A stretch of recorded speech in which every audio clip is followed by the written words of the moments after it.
क्या इंडिया गठबंधन में शामिल होंगे अजित पवार? क्या धीरे धीरे चाचा शरद के ही एजेंडे पर लौट रहे हैं अजित पवार? जाति जनगणना के समर्थन में बयान देकर अजित पवार ने बढ़ाया महाराष्ट्र की सियासत का पारा। तो ऐसे में आइए हम आपको बताते हैं अजित पवार ने जाति जनगणना और आरक्षण के मुद्दे पर ऐसा क्या कहा कि राज्य की सियासत में खलबली मच गई। महाराष्ट्र के उप मुख्यमंत्री अजित पवार ने गुरुवार को जातिगत जनगणना का समर्थन किया। कहा कि जातिगत जनगणना कराई जानी चाहिए ताकि आदिवासी, एससी, ओबीसी, अल्पसंख्यकों इन सबको आबादी की सही संख्या का पता लगे। साथ ही इसके केंद्र को नीतियां बनाने में भी मदद मिलेगी। आपको बता दें, कांग्रेस और कुछ अन्य विपक्षी दल जातिगत जनगणना की मांग कर रहे हैं। एनडीए में शामिल जेडीयू ने भी इसका समर्थन किया है। वहीं अब एनसीपी नेता पवार भी जातिगत जनगणना कराए जाने के समर्थन में आ गए हैं। कुछ दिन पहले बहन सुप्रिया सुले के खिलाफ पत्नी सुनेत्रा पवार को लोकसभा चुनाव में उतारने को अपनी भूल बताने वाले महाराष्ट्र के उप मुख्यमंत्री अजित पवार लगातार ऐसे बयान दे रहे हैं जिससे सियासी हलकों में तरह तरह की चर्चाएं हो रही हैं। इस बीच जातिगत जनगणना का समर्थन करते हुए एनसीपी नेता अजित पवार ने कहा, मुझे लगता है कि एक बार जातिगत जनगणना होनी चाहिए। इसे आम जनगणना के साथ ही एक बार कराया जाना चाहिए, क्योंकि इससे हमें आदिवासी, एससी, ओबीसी, अल्पसंख्यक और समाज के अन्य वर्गों की आबादी की सही संख्या पता चल जाएगी। उन्होंने कहा, जातिगत जनगणना इसलिए जरूरी है क्योंकि हर वर्ग अपने लिए नीतियों की मांग करता है। सटीक आंकड़े मिलने पर सरकार को भी नीतियां बनाने में मदद मिल सकती है। मुझे खुद को लगता है एक दफा होना ही चाहिए। क्या होता है, हर एक बताता है कि हमारे इतने हैं, हमारे इतने हैं, हमारे इतने हैं, हमारे इतने हैं।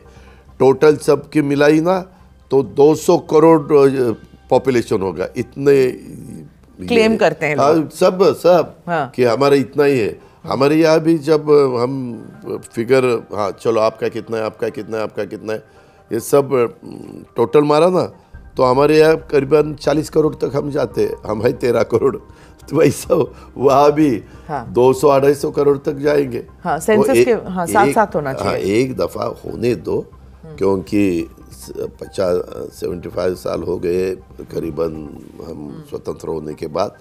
तो एग्जैक्ट ट्राइबल कितने हैं, एग्जैक्ट शेड्यूल कास्ट कितने हैं, एग्जैक्ट ओबीसी कितने हैं, एग्जैक्ट माइनॉरिटी कितनी है, अलग अलग जो भी ओपन कैटेगरी हुए, एक दफा होना चाहिए। आपको बता दें, जिस गठबंधन में अजित पवार हैं यानी महायुति, जिसमें बीजेपी सबसे बड़ी साझेदार पार्टी है, वो जाति जनगणना का विरोध करती रही है, लेकिन अजित पवार ने उसका समर्थन कर दिया है। आपको बता दें, लोकसभा चुनाव के बाद से ही अजित पवार संघ के निशाने पर रहे हैं। संघ की तरफ से कहा जा चुका है कि अजित पवार के साथ गठबंधन करने की वजह से ही लोकसभा चुनाव में महाराष्ट्र में एनडीए को नुकसान हुआ है। माना जा रहा है तब से अजित पवार की पार्टी महायुति गठबंधन में हाशिए पर चली गई। हालांकि अजित पवार इससे इनकार कर रहे हैं, कह रहे हैं महायुति के तीनों घटक दल मिलकर विधानसभा चुनाव लड़ेंगे, फिर से राज्य में सरकार बनाएंगे।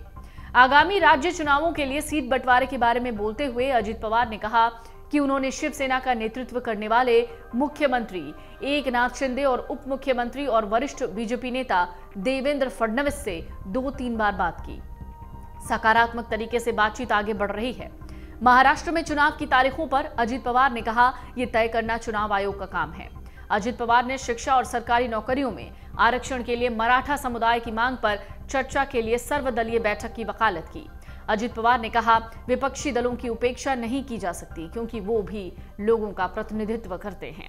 अजित पवार ने कहा कि मुख्यमंत्री एकनाथ शिंदे ने आरक्षण मुद्दे पर चर्चा के लिए सर्वदलीय बैठक बुलाई थी, लेकिन विपक्ष ने बैठक से दूरी बनाए रखी। मुझे नहीं पता बहिष्कार जानबूझकर किया गया या नहीं। उन्होंने कहा, विपक्ष से फिर से समय मांगा जाएगा। मुख्यमंत्री लड़की बहन योजना की सराहना करते हुए पवार ने कहा कि इस योजना को 17 अगस्त को बालेवाड़ी में एक कार्यक्रम में लॉन्च किया जाएगा, जिसमें लाभार्थी को जुलाई और अगस्त के लिए पैसे मिलेंगे। कार्यक्रम में सीएम शिंदे और डिप्टी सीएम फडणवीस शामिल होंगे। आपको बता दें, इसी साल जून महीने में महाराष्ट्र में मराठा और ओबीसी कोटा को लेकर चल रहे विरोध प्रदर्शनों के बीच एनसीपी मंत्री छगन भुजबल ने भी पूरे भारत में जाति जनगणना कराए जाने की वकालत की।